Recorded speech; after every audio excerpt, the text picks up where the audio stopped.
매일 성경 묵상 나눔입니다. 12월 27일 월요일입니다. 오늘 묵상할 본문은 골로새서 2장 16절에서 23절입니다. 본문을 읽습니다. 그러므로 먹고 마시는 것과 절기나 초하루나 안식일을 이유로 누구든지 너희를 비판하지 못하게 하라. 이것들은 장차 장래 일의 그림자이나 몸은 그리스도의 것이니라. 아무도 꾸며낸 겸손과 천사 숭배를 이유로 너희를 정죄하지 못하게 하라. 그가 그 본 것에 의지하여 그 육신의 생각을 따라 헛되이 과장하고 머리를 붙들지 아니하는지라. 온 몸이 머리로 말미암아 마디와 힘줄로 공급함을 받고 연합하여 하나님이 자라게 하심으로 자라나느니라. 너희가 세상의 초등 학문에서 그리스도와 함께 죽었거든 어찌하여 세상에 사는 것과 같이 규례에 순종하느냐. 곧 붙잡지도 말고 맛보지도 말고 만지지도 말라 하는 것이니 이 모든 것은 한때 쓰이고는 없어지리라. 사람의 명령과 가르침을 따르느냐. 이런 것들은 자의적인 숭배와 겸손과 몸을 괴롭게 하는 데는 지혜의 모양이 있으나 오직 유체를 따르는 것을 금하는 데는 조금도 유익이 없느니라. 오늘의 본문은 짧은 단락들로 4개로 나누어져 있습니다.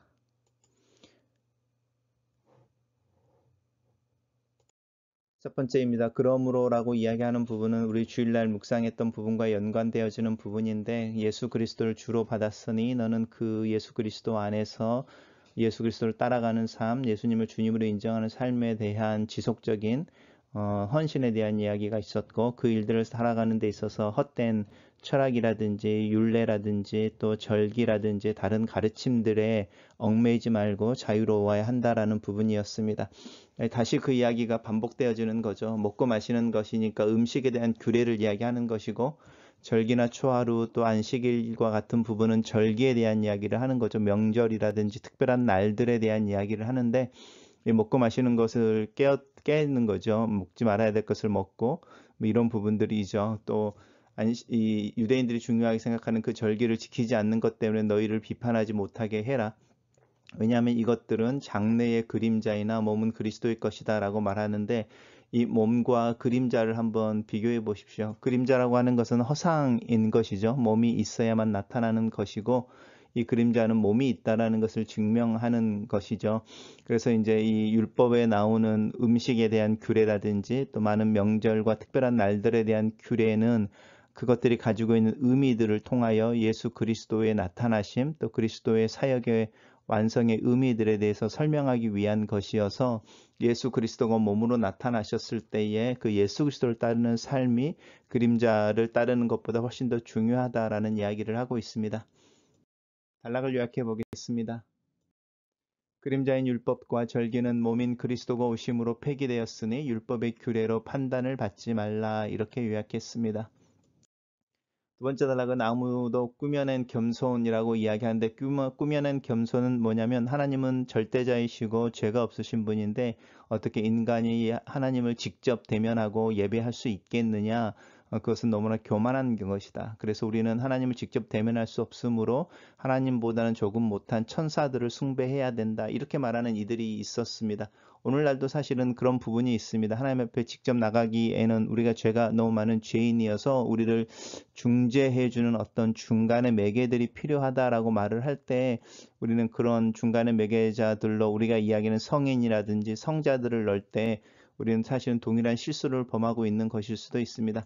천사숭배라고 하는 부분이 이제 그 부분들이고요. 그것들을 통해서 너희가 교만하다라고 이제 정지하는 것인데, 그것에 움직이지 말라, 흔들리지 말라라고 말하는 부분입니다. 그것들 이야기하는 사람들은 자신들이 본 것과 또 자신들의 논리적인 생각과 또 그런 부분들에 있어서 과장하고, 머리는 예수 그리스도를 의미하죠. 예수 그리스도를 주로 인정하지 않는 자들이다라고 분명하게 말합니다.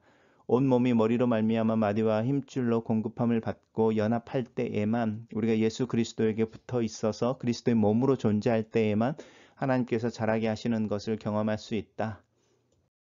단락을 요약해 보겠습니다. 머리이신 그리스도를 붙잡지 않는 숭배는 헛된 것이며 온 몸은 머리로 말미암아 공급함과 연합됨을 이루고 하나님이 자라게 하시는 것을 통해 자라난다, 이렇게 요약했습니다.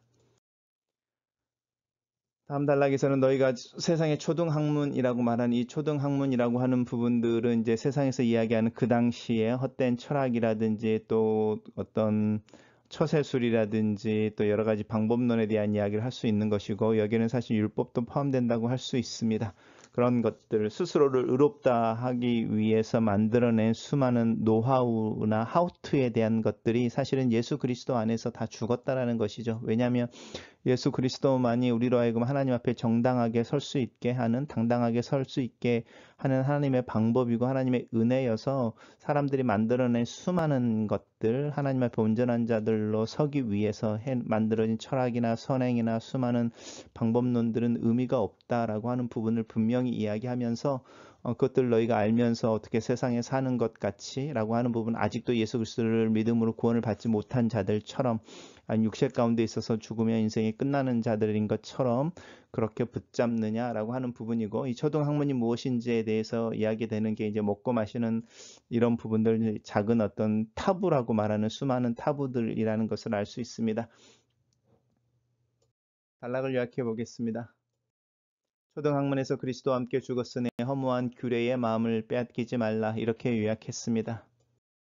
마지막 단락에서 이제 이 모든 것은 한때 쓰이고 없어지리라라고 하는 부분, 초등학문에 대한 것이고요. 그것들은 단기적인 것이고 세상의 특징인 것이죠. 세상의 특징이 단기적이고 변한다라고 하는 부분인데, 이 세상의 초등학문 또한 세상의 것이므로 세상의 특성을 가지게 됩니다.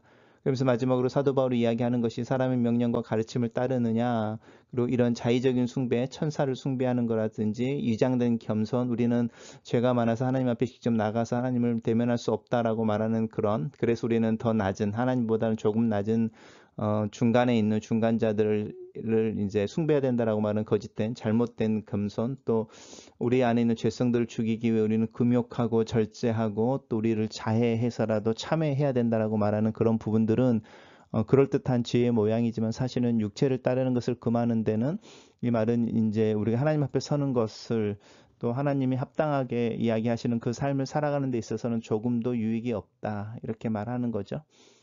단락을 요약해 보겠습니다. 사람의 명령과 가르침, 자의적인 숭배, 거짓 겸손, 금욕은 지혜 있는 모양이나 육체를 따르는 것을 금하는 데는 조금도 유익이 없다 라고 요약했습니다.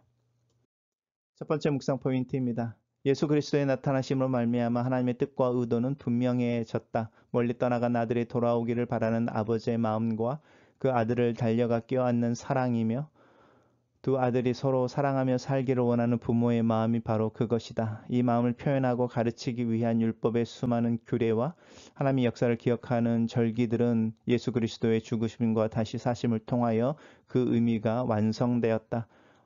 그림자는 몸이 아니며 몸이 있으며 그림자는 주된 관심의 대상이 되어서는 안 된다. 나는 예수 그리스도 안에서 드러난 무한한 보화와 충만함을 믿고 신뢰하는지, 이 세상의 어떤 규칙도 종교적인 행위도 예수 그리스도를 대체하지 못한다는 것을 알기에 나는 예수 그리스도만을 붙잡고 그를 붙든다.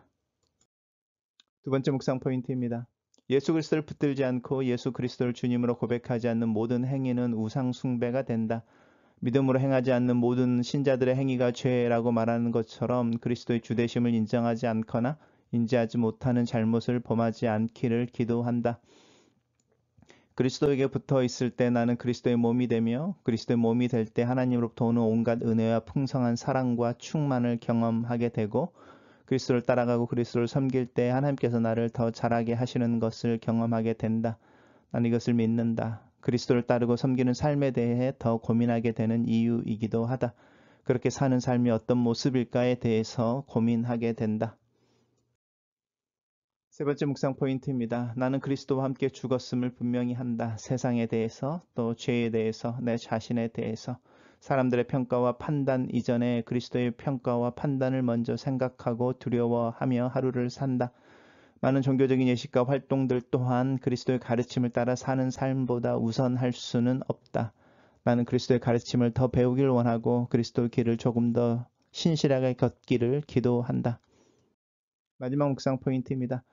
종교적인 권위와 종교적인 가르침이라는 가면으로 얼마나 많은 잘못된 권위와 가르침이 있었고 또 그것을 따른 이들의 삶을 망가뜨리고 파괴해 왔는지, 그럴듯한 논리적인 귀결이 오히려 성경의 가르침에 거슬리는 경우가 얼마나 많은지, 참회나 금욕과 같이 내 자신의 육체를 괴롭히는 것이 하나님 앞에서 아무런 정당성도 갖지 못함을 인정한다. 믿음으로 산다는 삶에 대해 고민하게 되는 아침이다.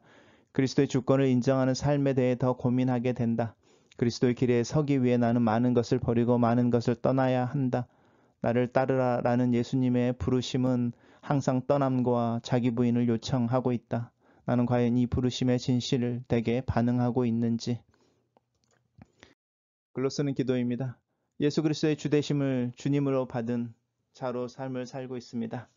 내 삶에 얼마나 그리스도의 주권과 법이 그 힘과 권위를 행사하는지 돌아봅니다.